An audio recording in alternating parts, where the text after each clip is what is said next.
We think we're trying to touch the person for their pleasure.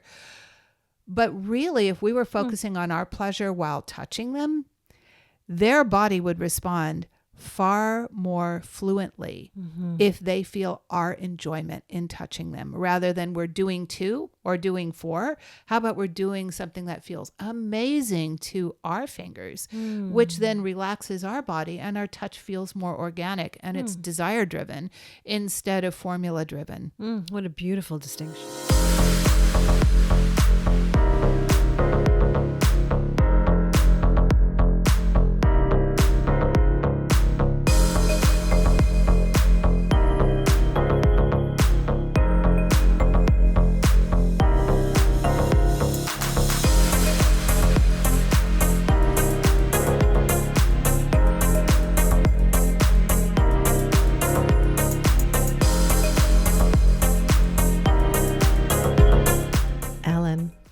Hi, Deborah. I recently saw something which inspired me to reach out to you again, a post of yours about being the Orgasm Mistress. Yes. And obviously that intrigued me. Yeah, that was it was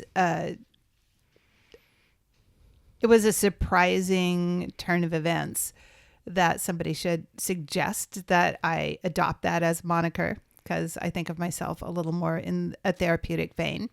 And that seemed a little more out front about being a sexpert. And that's, I don't know. It challenged me for sure. Well, do you not see yourself as a sexpert? I do see myself as a sexpert, more in the vein of helping people in the kind of limited piece of the pie around sex and pain, not just general, sexuality advising or teaching. But I do that. I've been teaching women about their pelvic floor since 2003. I started something called the Women's Sacred Anatomy Project in 2003. That was basically an idea around genital mapping before I even became a sexological bodyworker. And thought, well, if women knew all their pieces and parts, what they were, what they're called, what they're for, they might be able to have more fun with them. Yes.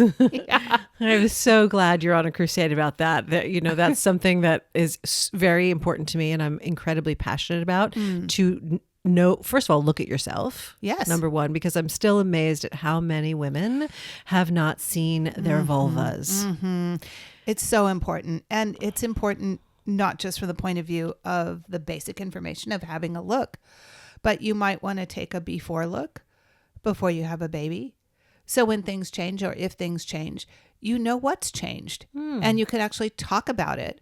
If you're going to do something about it with a practitioner, you can say, well, I've noticed that my inner labia is smaller, which is a normal thing to happen postpartum because estrogen levels drop, and we can resorb body parts. Estrogen's there to build body and build cells. And when it normally drops during breastfeeding, postpartum, people go into a kind of postpartum menopause. And that can have an effect on actual genital conformation. And you might want to know, because sometimes missing half of your labia could really contribute to painful penetration postpartum. And that's a common thing to happen. Interesting. Yeah. Okay. See, I'm already learning things. I want to go back because I already know this is going to be such a chock full conversation, and I love those. Yeah. But you said two things I'd love for you to unpack for, Sure. us, our listeners, as I'm calling the listeners now Mojo Nation. Oh, Mojo Nation. Yes, I our love nation that. of Mojo-licious listeners. So genital mapping. Genital mapping. What is that? Yes. Right. So it's something you can do with yourself. Sit down with a book that's well illustrated and see if you can find all the parts that are named in the picture of the genital pelvic floor. So you'd be looking for the clitoris, and you'd be looking for the outer labia, the inner labia. You'd look for the hood of the clitoris. You might try and retract the hood of the clitoris.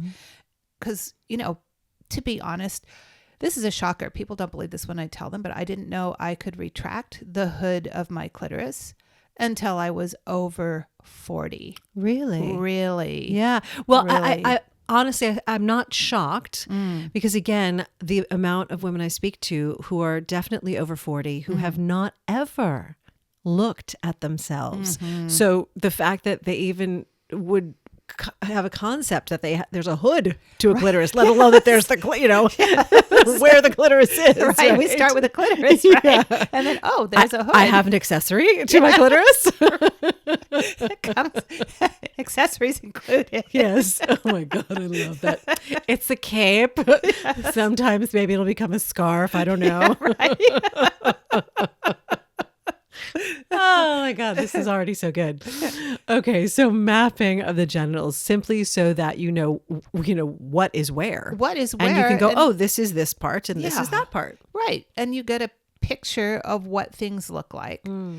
So you can note changes if changes happen, because changes can happen. Sometimes they do happen. And those changes have meaning. They indicate things. So if you're going to have a conversation with a healthcare provider saying, well, I used to see this and now I see that. And can you explain to me what might be happening? That could be super useful. And do we think that Western doctors in medicine are versed in this conversation? It depends on who you talk to. I mean, certainly a nurse practitioner who does a lot of pelvic floor work, or a gynecologist would be able to tell you, yes, sometimes there could be age-related changes to genital conformation, for sure. But they might not be looking for it in a postpartum woman because it's too soon. If she's of childbearing age, they might not even think to notice that the labia have gotten qualitatively smaller, for instance, because they're not thinking about, in their category, that's a postpartum change. And they don't really necessarily, they are aware that there's hormonal changes in a postpartum period, but they might not be associating that with sexual pain, because what women tell me when they come to see me is that, my doctor said there was nothing wrong and the pain was in my head and there's nothing to be done about it. And that's just so not true. Oh, and that's devastating. Well, it leaves you without a lot of options. Absolutely. And I think something you just said is an important distinction to either ask your gynecologist or your nurse practitioner if they in fact have expertise in pelvic floor I think it's work, really anatomy. Important. Yeah. Yeah. Okay. But here's the thing where conventional medicine doesn't have the information. There really isn't a lot of education about the upside of mojo, sexual pleasure. That's not part of medical. It's pathology. It's what goes wrong, but it's not what goes right when things are working well. So you're not going to get information about how to make things better outside of a drug or surgery kind of solution. But oftentimes drugs and surgery are interventions in what the body may naturally be inclined to do. And that could change things not for the better. Okay. Yeah. Okay. Interesting. Well, the other phrase that you said is sexological bodywork. Okay. So let's unpack that. Sure. Yeah. Sexological bodywork is a profession in California since 2003. It was founded by a man named Joseph Kramer.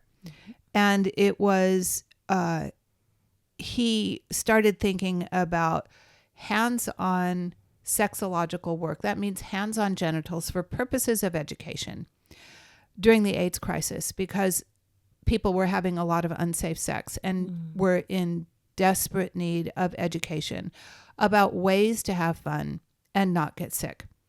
So he started many things. He started the Body Electric School of Massage. I don't know if you've heard of that, but that's he was working in the gay community, and what that meant was people would get together and do genital massage with each other in a group setting.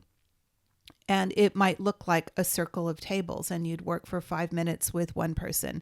Then the people in the practitioner role would rotate, and then they would work for 5 minutes with another person and rotate, and 5 minutes with another person, just to get past the idea that there were better genitals or worse genitals, or, to have sort of an exposure to the variety of sexual responses that was possible in as non-judgmental an environment as possible.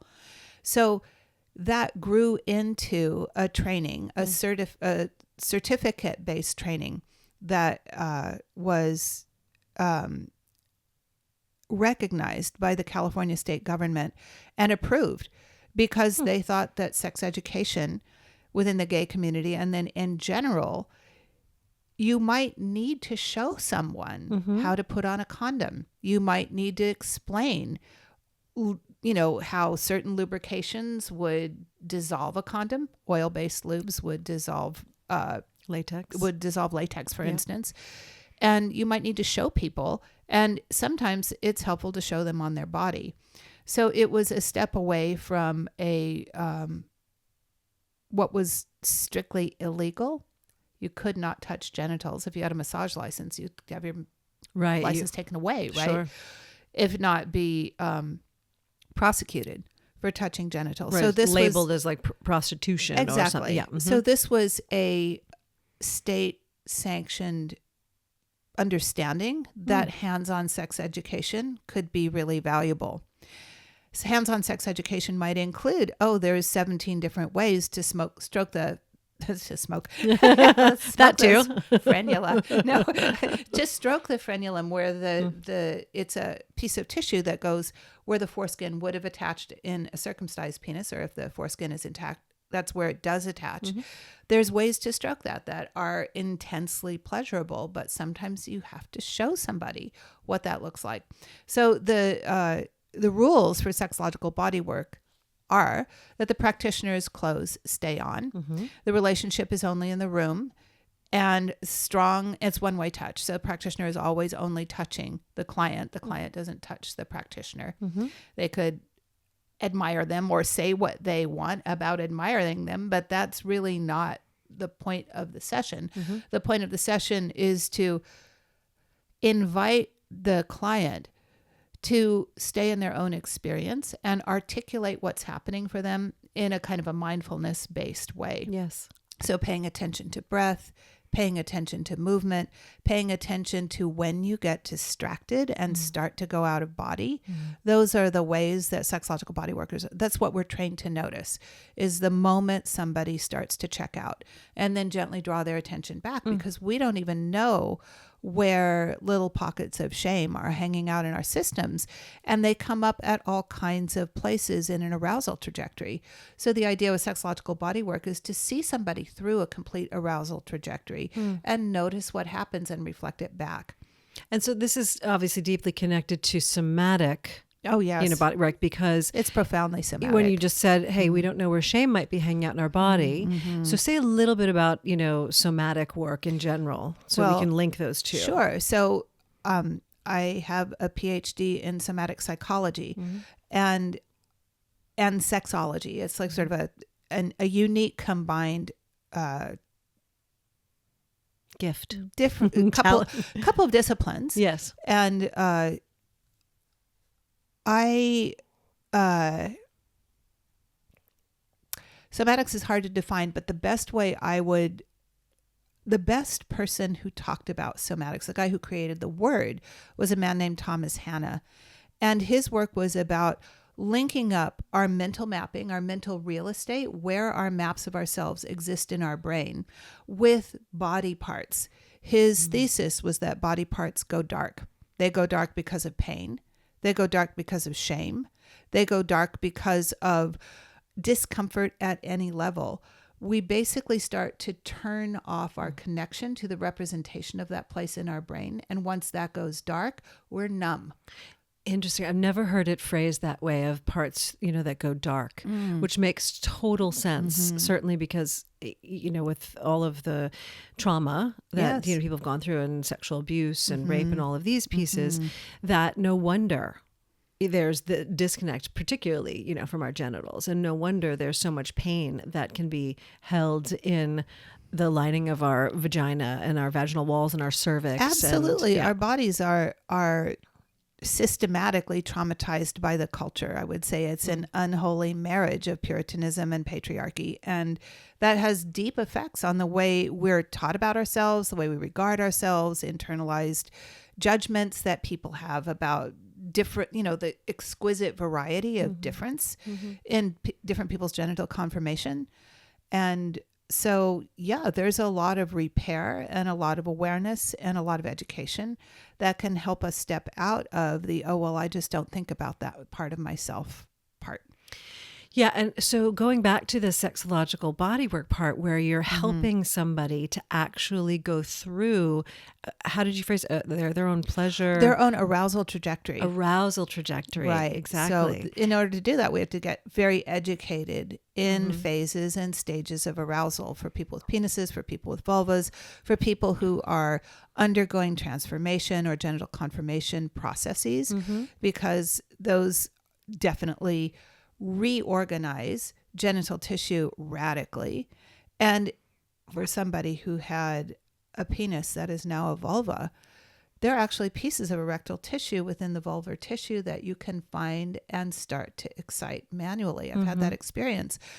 But for people who it's just painful to touch themselves in that way, they'll never find that place of pleasure without a very experienced hand going in bit by bit and having all of the opportunity to step past the pain by expressing it and moving. The only way, you can't go around it. You have to go through it. But if you go through it, you need to go with somebody who knows the territory and knows what happens when trauma starts to come up, can slow things down, can back things off, ask for some conscious breathing, ask for some attention, even like coming back into what time is it? Right. Be present. Where are you? Yes. You know, what's happening for you? And they may be back in some trauma. Right. Even the trauma of confirmation surgery itself, certainly the trauma of feeling like your genitals weren't what you thought, what you identified with necessarily. Right. So these are, and even for people who are at one with the genitals they were born with or accepting of those as their identity, even still culturally, we're invited or even encouraged to judge the way we look. Absolutely. The way we smell, the way we are sensitive or aren't sensitive, right? There's, you know, we're supposed to do it like we see it in pornography, or we're supposed to do it like we see it in the movies, right? Just even in a romantic film. I just always scratch my head when they show those 5-minute female climaxes. And you're like, movie. I'm like, really? Yeah, no. That's not the way it happens, Yeah, everybody. no. I still love, like, we're like crock pots. Yes. Right. So slow to, simmer and then get hot and then get hot and then get hot, Right. But it takes a little while. Yeah, it does. And sometimes, it can be quicker. Yes. Right. I mean, there's different days, different times, different places of a So many cycle variables. and all of that. Yeah. It's interesting though. You're bringing me back to many, many, many years ago at this point, at the end of my marriage. And my former husband gave me one of a beautiful gift, because I did go through rape and I went through a lot of trauma when I was younger. And so he's not a sexological body worker. However, we did a ritual and just a beautiful evening of ceremony that helped to move some things through my body that helped to free me and to free us in a way of being able to part with more love and instead of anger between us. And it was amazing. And then a couple of years later, I did get turned on. This was before I knew you. But I got turned on to a sexological body worker and had a couple sessions. And at that point, I mean, I knew my body quite well. I've, definitely had been genital mapped many times and, know all of that and knew many places of where I could bring myself arousal and orgasm. But let me tell you something. For me, it was an experience of how much pleasure am I willing and capable of receiving. Yes. I was stunned by that experience in a beautiful way. It was, and I feel like I'm someone who can go into areas that might be more uncomfortable for the average person. And yet this one really kind of blew my mind. There was the pleasure piece. And then one other thing I want to say about it is there was a whole part of my vagina that was still numb. Right. And that also Right. was a shock. And then I was incredibly grateful because I got help to awaken, Yes. to release the trauma, to release that pain. And ever since then, it's been one of my most favorite parts inside my vagina because it's so deliciously awake and sensitive. Fantastic. And yeah, really. It was so very that's, exciting. That's the work of reestablishing the connection between the actual physical tissue and the mental representation of that tissue. And sometimes people have to walk through the doorway of what happened to shut it down with their handheld, with responsible trauma-informed companionship and some tools. And so the job of sexological bodywork is to, in some cases, provide those things. In other cases, like you were saying, the job of sexological bodywork is to build out the container for how much sensation you can actually tolerate, and then build into something that is pleasurable and welcome in your body. Yes. Yeah. And that's interesting because I think that's a whole other realm that we don't even discuss, right? Because it's like, it reminds me of even just in terms of thinking about manifestation and abundance, like, well, this is good. And gosh, I wonder how much better it can get, right? Right. Same thing with pleasure. Yeah, Like, well, yeah. this feels nice. And I wonder how much more pleasure there can be. It's always a worthy question. Yeah. It's like, why don't we contemplate those things instead of all the other things that we're talking about? Sure. Instead of in life? shutting down, how Yeah. can we welcome more? Yes. But, for some bodies that can feel very scary. Yes. Like, I'm not even sure it's okay to want that. And that's where a lot of our kind of cultural unpacking can happen. And so one of the things I'm thinking of right now is, like, for instance, I didn't know about this many, many years ago, right, when I had that experience with my former husband. And I'm sure there are many listeners who are like, this is the first time I'm hearing of sexological body work. I am not having great experience in my sex life. I am with a partner. Like, what is something that somebody could say to their partner if they're not ready to go to a professional, right? And they think, well, I heard this conversation and maybe, I have such a good idea. So Okay, great. a fantastic resource that people could go to. There's a woman named Dr. Betty Martin. She is a sexological body worker, and she has a model called the Wheel of Consent.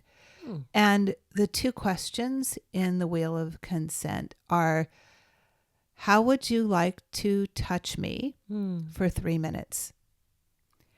The next question is, how would you like to be touched by me for 3 minutes? Beautiful. So that's a really good way to start, is just negotiating those questions.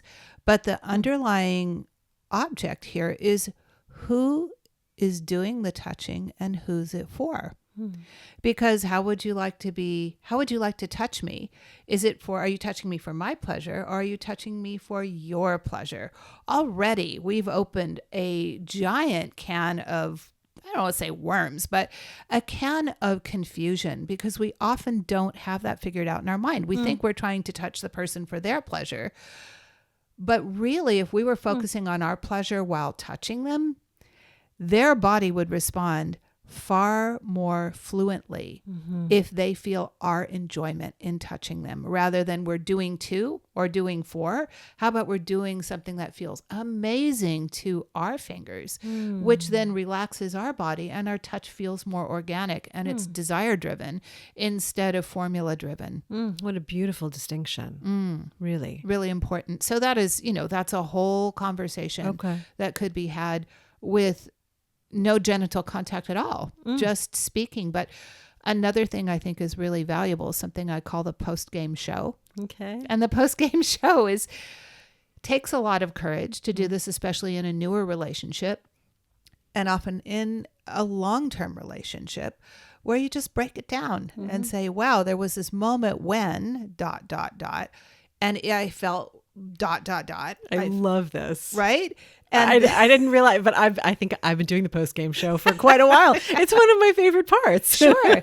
And it's such a fantastic way to get involved and engaged with a partner, again, in a non-sexual setting. But if you can talk about it out of the heat of the moment, then you can start to make new choices in the heat of the moment that both of you discussed before. So it's not new news, and you're not knocking someone off their game necessarily when they're doing their best to do the thing that they think is going to make you feel good. Right.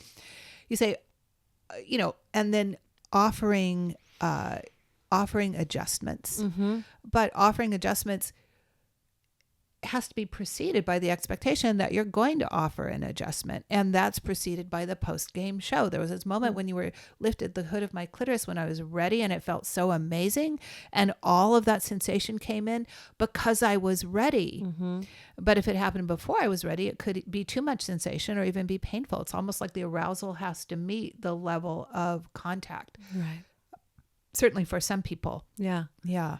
I love that. And also it's, to me, it's reminding me of reinforcing, right, what does work, and while being able to communicate, hey, well, I either would like to try this next, or, that part, not so much. And it's a gorgeous way to keep the flow going between you and your partner. And people really need to practice talking about sex. Yes. The better our sexual conversation, the better the sex. Absolutely. But a lot of people feel, oh, I'll hurt their feelings, or I'm not sure if I should say this, or I don't even have the language to describe the sensation. And that gets back to genital mapping. And sometimes it's very useful to be mapped by somebody who you're not sexually engaged with, because that way it's informational. Right. That you can then take back into a sexual context with some knowledge and say, oh, well, there's this place. It's, the perineal sponge. Who knew? that place is so exquisitely sensitive, but only when I'm aroused X amount. Yes. Yeah. Yeah.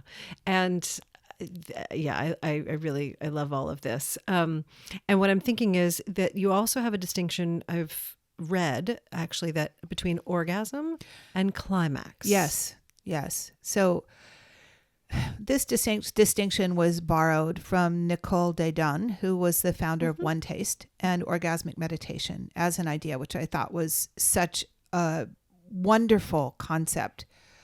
And her idea was that orgasm starts the minute you set an intention to have a climax, or even enter into the arousal trajectory, to start an arousal trajectory.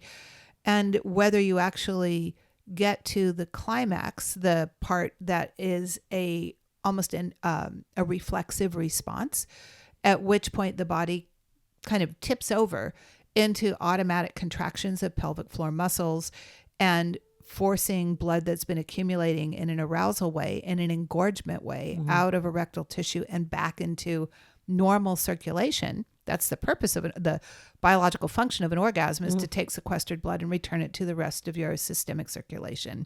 That's sort of the scientific definition. That doesn't sound super sexy. No, not at super all.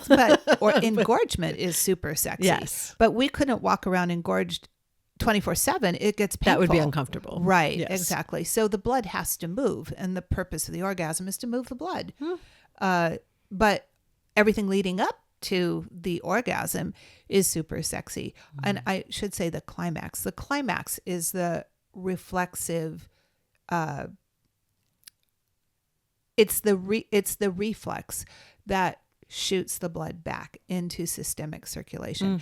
Orgasm, from my point of view, is everything leading up to that, from the idea, the anticipation, the relaxation, the hot bath and the candles, right. all of that. The cocktail, maybe. Yes, the cocktail, the conversation. Yes. The, sexting is all part of orgasm. Yes, for sure. I think it's, people get performative around orgasm, and they get very tangled up if they're not having what they think is an orgasm at all, or a big enough one, or multiple ones, or cervical ones, or vaginal ones. I mean, it goes on and on. Like, you're not doing it right or enough if you're not having this experience, right? It's like all the 11 places you can have an orgasm. And that's nonsense. People, you have to allow orgasm to expand in its definition so you can enjoy more of your body without feeling like you failed if you haven't passed somebody else's definition or litmus test of what that means. Absolutely. And as Lola is in and out of the studios, you can hear, I think she's having some like arousal. She's in her moment of moaning and a little whining along with us. And it's so frustrating to me, actually. I was going to say ludicrous, but it is frustrating to me, this like competition of what kind of orgasm, are you having and should be having, and all of these pieces. And let us be in a place of discovering ourselves, discovering pleasure in our bodies, and discovering the orgasmic process for you. That's right. It's going to be as individual as each person on the planet. Yeah. Everyone's sexuality is informed by their childhood, by their parents' relationship, by how they came of age. Did they start masturbating at 3 or did they not masturbate until they were 20? Right? That's going to have an effect on how they experience arousal in their body. It could feel as natural as, peeing or something, or it could feel as foreign and uncomfortable as going to the dentist at first. Absolutely. Yeah. Well, and speaking of peeing, by the way. Okay. Funny how that I know, right? came up. Speaking of peeing, because like as natural as peeing, that made me think, of course, of pelvic floor. Sure. Right. And I know this is a massive part of what you do and your studies and how you support people. Let's just talk about what the pelvic floor is and why we should even care. Oh, let me count the ways. Yes. Do we have a few weeks? Yeah, right. Well, the easiest way to think of the pelvic floor is, there's some shocking statistics about the pelvic floor. First of all, it's several layers of muscle that contain our pelvic organs. That contains the bladder, it contains the colon, it contains the uterus, and these organs all have ligaments of support that hold them in place. But the pelvic floor provides a base of support for those organs. Each one of those organs can drop and drop out of place. So a uterus could have the cervix drop all the way out of the vagina. That's a very intense form of prolapse. The bladder can drop into and compress vaginal space. The rectum can protrude into vaginal space. These are all common outcomes of childbirth when there was a long labor and a lot of pushing down. So organs get displaced and pelvic floor tone changes. The pelvic floor muscles are about as thick, get this, 5 pieces of tissue paper. Very thin, very delicate. And here's the kind of clincher in this is, as we age, those 5 pieces of tissue paper are no longer resilient. They may no longer even be able to contract because there's a connective tissue component of those muscles that starts to turn to scar as estrogen levels drop. So then once you have tissue that's no longer resilient or contractile, things start to shift. They start to droop. They start to get heavy. They start to not have the supportive structure, and balance changes. This is often the beginning of the slip and fall scenario that could end up with a broken hip. Oh, literal balance. Literal balance. Standing on our 2 feet. That's exactly what I mean. The pelvic floor is a navigational tool that keeps us upright. Okay. It provides support for the tailbone. It provides support for the sacrum. I don't know. I keep hearing it's like a trampoline. It's like a trampoline, and it needs to be a firm and resilient trampoline, not a saggy old. Well, a trampoline with loss of tone. But there's also trampolines that are too tight. You can have pelvic floors that are overly short and tight, pelvic floors that are overly long and lacking tone. Okay. You can have pelvic floors that are just right, Goldilocks style, right? Or you can have pelvic floors that are in the process of coming into awareness of themselves. And this is another place where mapping can become super useful to determine the tone of the pelvic floor and the ability to contract what we can contract when we want to. So we're not contracted all the time without knowing about it, which is an overly tight pelvic floor, or we're not unable to connect or contract our pelvic floor muscles because we've lost the mental representation due to something like an episiotomy or a tear during childbirth or a horseback riding accident or a bicycle riding accident, or you fell on the edge of the pool, et cetera, et cetera. These things all affect pelvic floor tone and can create scar tissue in the pelvic floor, which is, of course, my particular fascination and specialty is with the remediation of scar tissue in the pelvic floor. And so I get to me, it makes sense about a loose pelvic floor and things falling. But so what would the issue be with a too tight pelvic floor? Pain. Okay. Pain can be an issue with a too tight pelvic floor. I see. Even genital pain. In other words, there's a nerve called the pudendal nerve that passes through the sort of a back cavity of the pelvic floor complex. Let's give it its anatomical name is Alcock's Canal. Alcock's Canal is a place between ligaments that hold our pelvic bones together and muscles that attach to those pelvic landmarks. If the muscles and the ligaments are held too tightly, the nerve can get compressed. And when the nerve is compressed, we could have pelvic floor pain, low back pain, tailbone pain, genital pain, urinary pain, general pain. Wow. Yeah, it goes on and on. Okay. Yeah. So the pelvic floor is major. Yeah, it's a big deal. And I have so many things going through my mind at this moment about pelvic floor. I mean, where would one even begin to start to investigate if they're hearing about pelvic floor for the first time? Right. If they're hearing about pelvic floor for the first time, Pilates, gyrotonic, even yoga. In yoga, we have a notion called the bandhas. The bandhas are locks, right? Mula bandha is a contraction of the muscles of the pelvic floor. There's something called Ashwini mudra in yoga, which is squeezing your anus super tight. And then there's Mula bandha, which is the idea of lifting the perineum straight up. So the sit bones come together and you kind of suck the perineum up, and that's a tightening of the pelvic floor. The idea being, from the yoga perspective, that you're containing energy so it doesn't leak out of the pelvic floor. But if you're wanting help with pelvic floor, knowing whether you're too tight, whether you've got lack of tone, or if you have pain, a lot of pelvic floor PT, it's an exploding field in physical therapy now. People are really, more and more people are specializing in pelvic floor PT because awareness is growing. And as awareness grows, people aren't walking around too ashamed of their prolapse to seek help, which was really the case, even 5 years ago.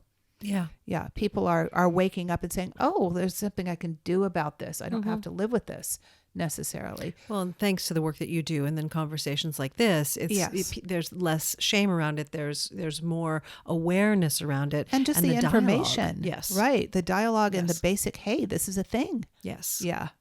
Now, do we put Kegel exercises in this? The Kegel. Yes. Okay. Right. So Kegels are a part of pelvic floor health, at least in our minds. But often Kegels are mostly about tightening.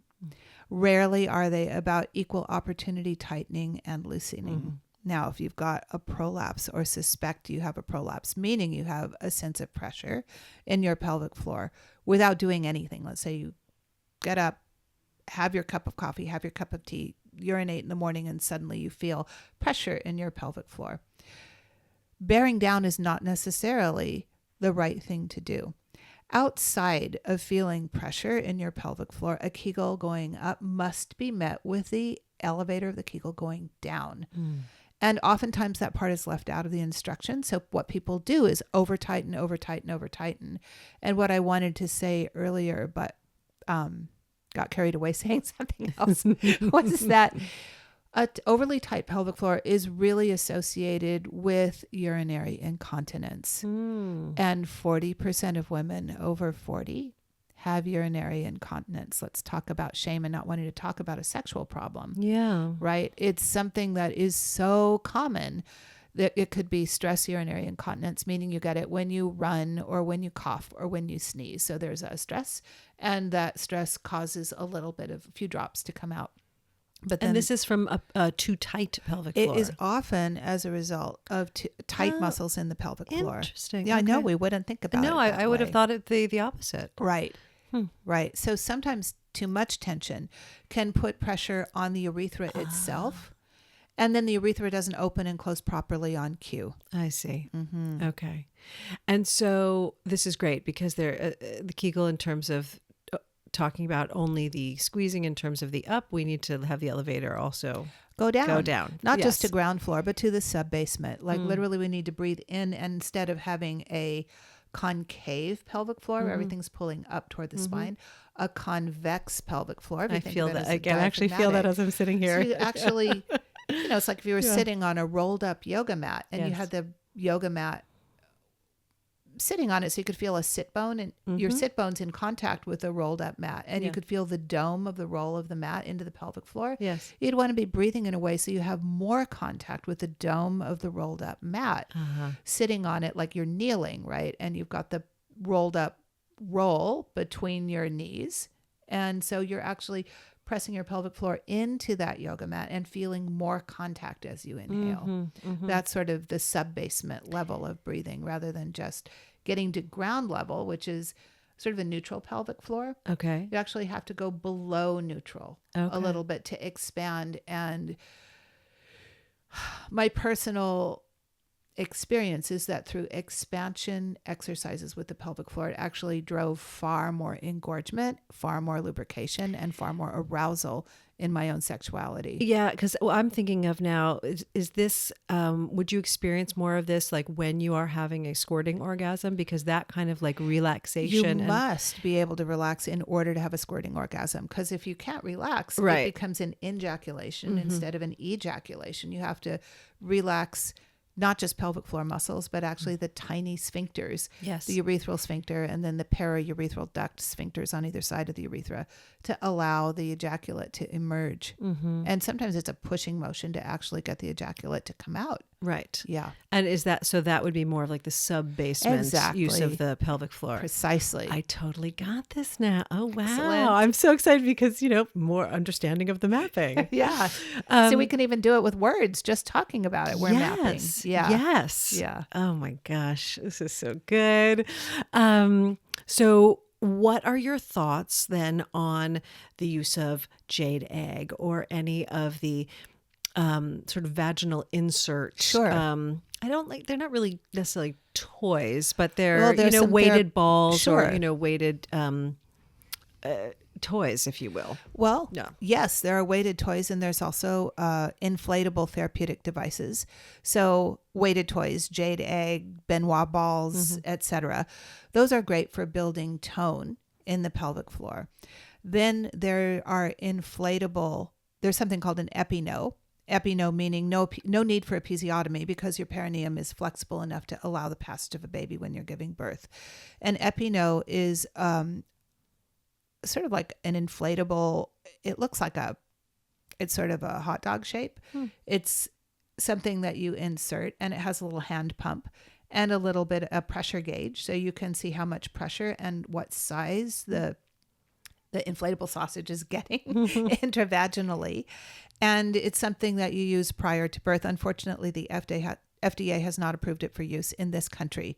So they're not available here. But if you travel to other countries, you can easily order one in Europe. You can order one in Canada. You can order one in China and use it for your own purposes.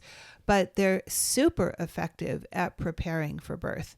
And they're super effective at opening and stretching because just like the pelvic floor, the vagina itself and the perineum, the space between the bottom of the vaginal introitus and the anus, need to stretch in preparation for the passage of a baby through the birth canal. Right. Yeah. And so you can do a little prep and a little training for that. You can, and you can also do manual training for that. I offer manual birth rehearsals, which has to do with, I've inserted my fist in a woman's vagina and had her move and squeeze me out as a way to prepare for birth. And it's radical, but it seems like ultimate common sense to me. Well, sure, because when Because you if you think about the size of a baby's head and the rest of their Exactly. body, I mean, first the head, of Exactly. course, is the biggest. It's the right, biggest part, piece sure. to get through. Sure. One would think a fist is, sometimes, well, maybe the same size, or Right. Or it could be, not necessarily a fingers closed yeah. tight fist, but just your fingers extended and squeezing your thumb into your fingers. That's also a variation of what in the kink community is called fisting. It's a way to insert something large in there, but it's a mind thing. Yeah.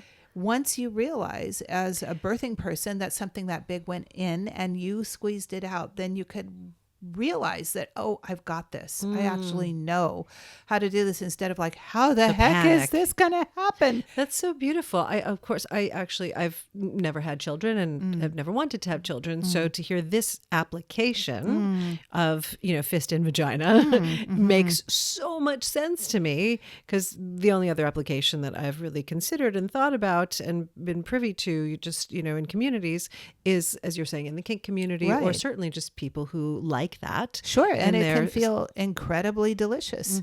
It's it stimulates nerve endings that nothing else can get to in a certain way.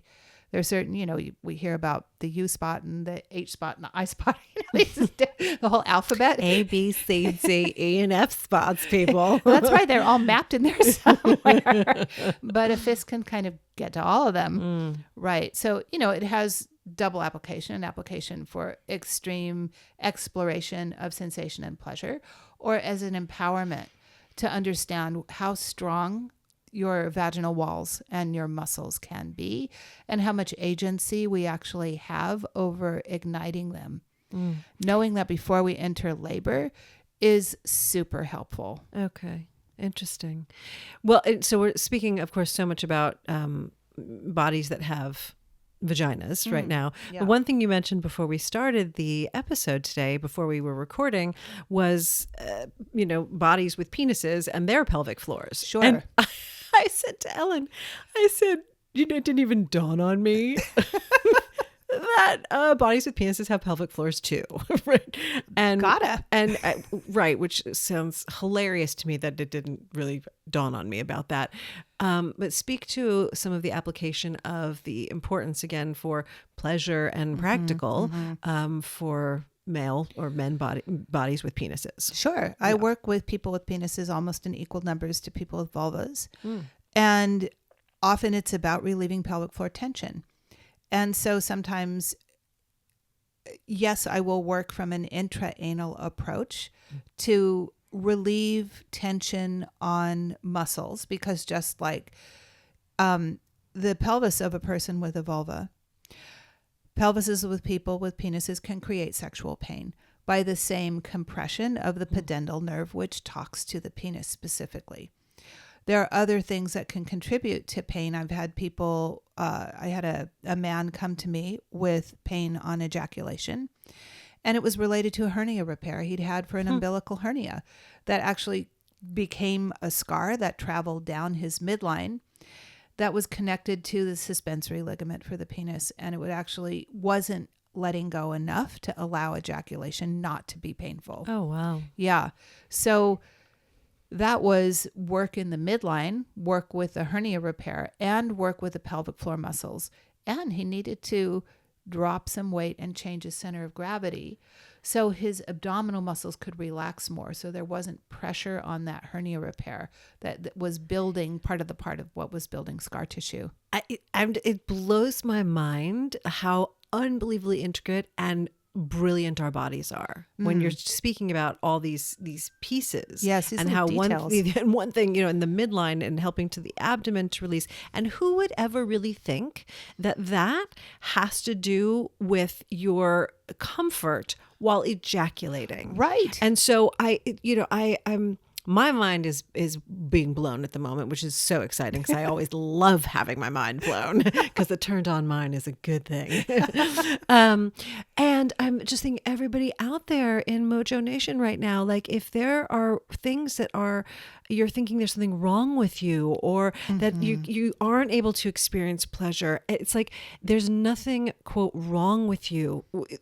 Listen, like really be into this conversation with Ellen and myself right now, because it's something that could be as simple. I mean, I'm not saying it's simple to amend it, but that it could be something that has to do with, a ligament, Yes. a muscle. Yes. And it's not some deep wounded psychological something that you're flawed and fucked up that you can't experience pleasure. So this to me is so exciting. And, I feel like, and hopefully that people can take weight off of their own psychologies, instead of thinking that there's some deeply Exactly. terrible. We tend to think that sexual pain is sort of default emotional. I mean, I think we could go back to Freud actually looking at that. But, yes.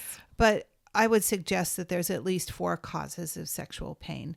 What I just described was a scar tissue cause of sexual pain. Here was a scar that grew down this guy's midline that changed the texture and the elasticity of the suspensory ligament of his penis that then created painful ejaculation.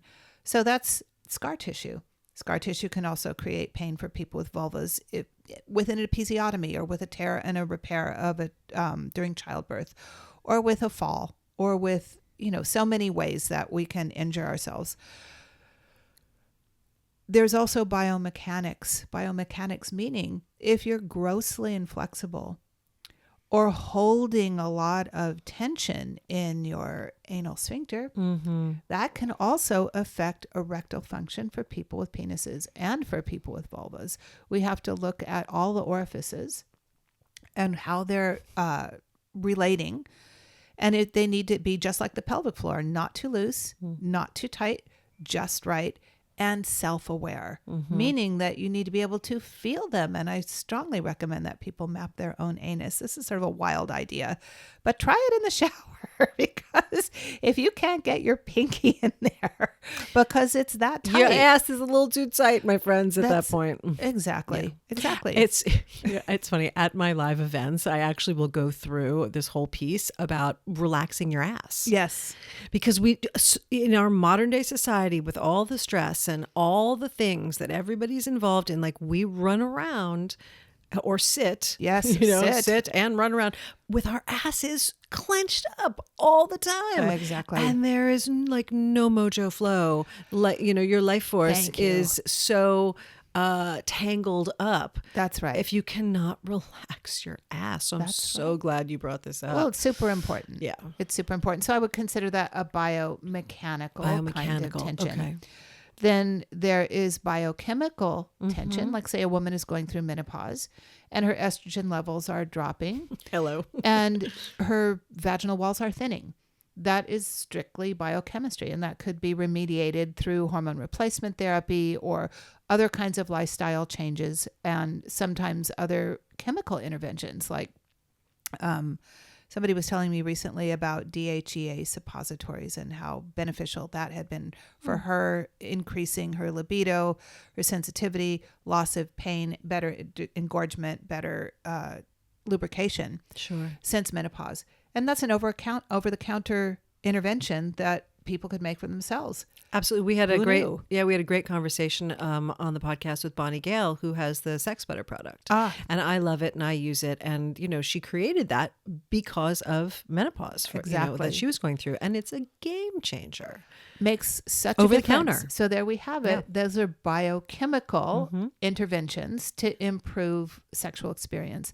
And then emotions are real. They can affect us, but without differentiating between scar tissue, biomechanics, biochemistry, and emotion, we think it's all emotional. Right. You could be completely missing the boat and not actually solving the problem.